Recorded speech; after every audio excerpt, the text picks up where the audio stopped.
Hello friends, कैसे हैं आप। मैं मनोज कुमार यादव।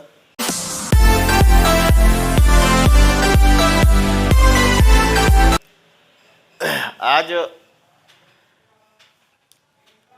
हम शुरू करेंगे कॉन्टीन्यूअस जो टेंस होते हैं उनकी पैसिव वॉइस कैसे बनती है। कल हमने आपको प्रयास किया कि कुछ सेंटेंस दिया एग्जाम्पल के ज़रिए, बेसिक से सिखाई थी। इससे पहले तो पार्ट सेकंड में हमने कल कुछ एग्जाम्पल्स दिए थे जिसमें कॉन्टीन्यूअस टेंस रह गए थे। तो देखते हैं।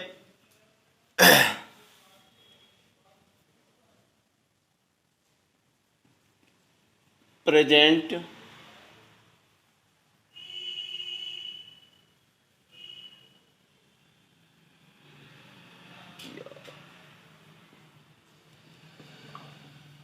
Past continuous tense. प्रेजेंट या पास्ट कॉन्टीन्यूअस टेंस की पैसिव वॉइस ही बनती है। फ्यूचर कॉन्टीन्यूअस टेंस या तीनों परफेक्ट कॉन्टीन्यूअस टेंस की पैसिव वॉइस नहीं बनती है। तो इसमें हम एक्टिव वॉइस में बता दें आपको, प्रेजेंट और पास्ट कॉन्टीन्यूअस दोनों को लेकर चल रहे हैं साथ में। एक्टिव वॉइस का फार्मूला इसमें जैसा कि हम पढ़ चुके हैं टेंस में, तो इज एम आर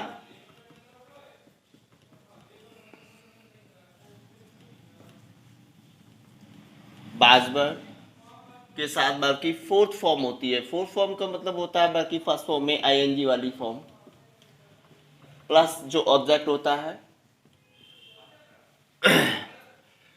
तो ये हमारा अफर्मेटिव का यानी पॉजिटिव सेंटेंस का फार्मूला है, जिसमें हम पास्ट कॉन्टिन्यूअस और प्रेजेंट कॉन्टिन्यूअस के बारे में बात कर रहे हैं। और पैसिव वॉइस के बारे में अगर बात करें तो इसका पहले की तरह ऑब्जेक्ट का सब्जेक्ट और सब्जेक्ट का ऑब्जेक्ट कर देते हैं, में बदल देते हैं। तो ऑब्जेक्ट का यहाँ पे सब्जेक्ट जैसा कि पहले से करते चले आए हैं, और इज एम आर जो हेल्पिंग वर्ब्स हमारी लिखी होती हैं वही लग जाती हैं, और इसके बाद बाजबर प्लस बीइंग का प्रयोग करते हैं। हमने कल आपको फ्रेंड्स बताया था कि, और इससे पहले भी बेसिक्स में बताया था कि बीइंग का प्रयोग करते हैं आईएनजी हटाने के लिए। और जो फोर्थ फॉर्म है वहाँ पे हमारा आ जाएगा एमबी की थर्ड फॉर्म।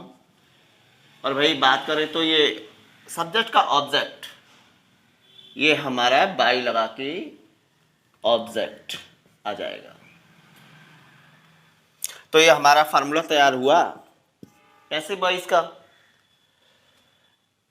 इसमें कुछ खास नहीं कर रहे हैं फ्रेंड्स,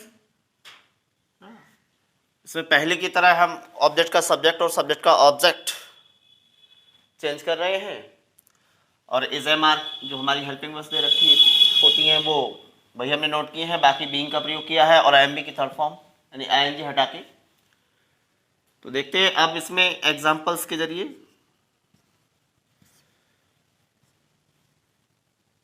जैसे मैं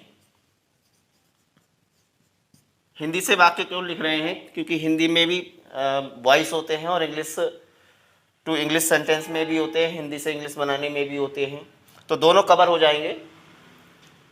कल मैंने इस बात पे कम ध्यान दिया था। तो मैं खाना खा रहा हूं,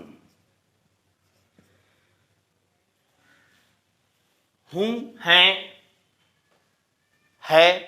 अगर हिंदी वाक्यों के अंत में मैं आपको टेंस भी कवर कराने की कोशिश कर रहा हूँ इसमें, कि अगर ये है हुए वगैरह अंत में होते हैं तो प्रेजेंट होता है वहाँ पे, है हुए आने पर। रहा रही होता तो वहाँ कॉन्टीन्यूअस या प्रोग्रेसिव यानी कि इम्परफेक्ट की पहचान हो जाती है, नाम दे देते हैं वहाँ पे। तो ये प्रेजेंट कॉन्टीन्यूअस टेंस हो गया हिंदी में भी, और बाकी सब्जेक्ट हो गया। तो हम बनाते हैं, इसको ट्रांसलेशन कर रहे हैं। आई के साथ एम आता है, आई एम। ईट खाने की अंग्रेजी होती है ईटिंग फूड।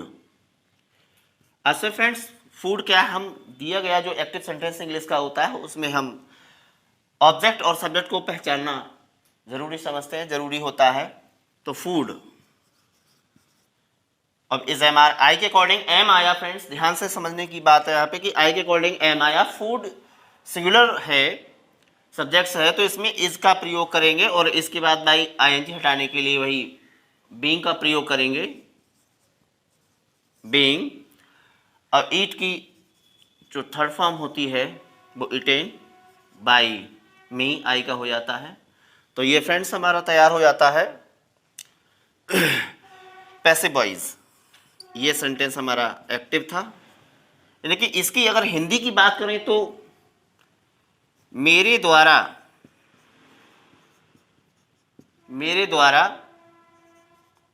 खाना खाया, इटेन, जा रहा है। मेरे द्वारा खाना खाया जा रहा है, ये निकल के आएगी। अब इसी प्रकार से बहुत ही आसानी से हम देख सकते हैं, यहाँ पे बाजबर भी हो सकता था। सपोज दैट यहाँ पे हम बात कर लें तो यहाँ पे अगर इसी में कर दें मैं खाना खा रहा था। एक एग्जांपल और ले लेते हैं, सेकंड।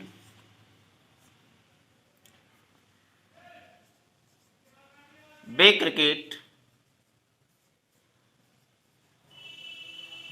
खेल रहे थे, वे क्रिकेट खेल रहे थे। अब थे, था, थी, थे जिनके अंत में आता है वाक्यों के, वो पास्ट रहा, रही, रहे, कॉन्टिन्यूस, पास्ट कॉन्टिन्यूस हो गया। हिंदी के अकॉर्डिंग अगर ट्रांसलेशन की बात करें तो दे वर, प्ले की आईएनजी यानी प्लेइंग क्रिकेट, ये आपका सेंटेंस हो गया। फ्रेंड्स अब वे क्रिकेट खेल रहे थे, हमने खास कोई चेंज नहीं किया है, बस पास्ट कंटिन्यूअस टेंस की बात कर रहे थे। तो दे वर प्लेइंग क्रिकेट। अब इसका पैसिव वॉइस की अगर बात करें तो क्रिकेट को यहाँ ले आएंगे, सब्जेक्ट बना देंगे।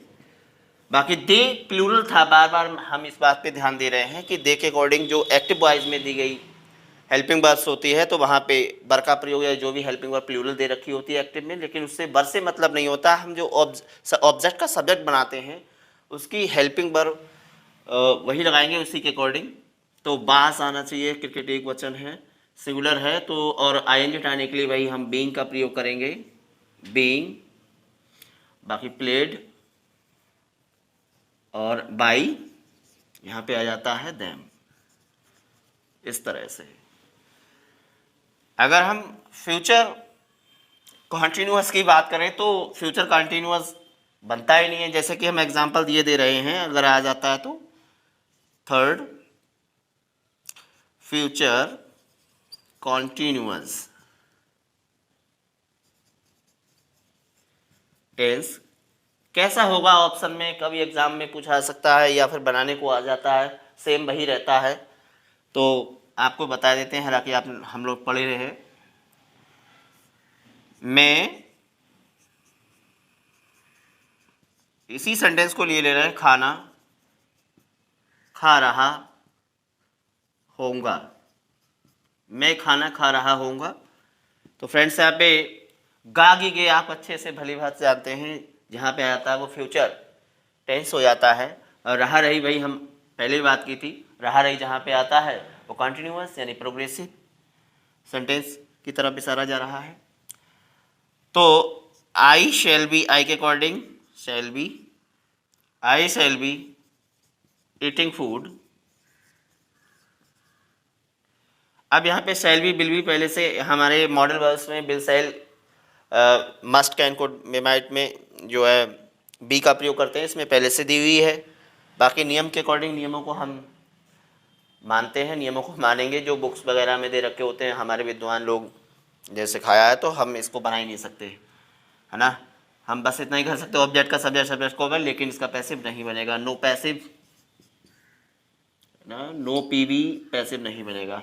तो फ्रेंड्स आज हमने आपको कोशिश की प्रेजेंट या पास्ट कॉन्टिन्यूअस, फ्यूचर कॉन्टिन्यूअस को छोड़कर और बाकी तीनों परफेक्ट कॉन्टिन्यूअस को छोड़ करके कि कैसे उनका पैसिव वॉइस बनता है।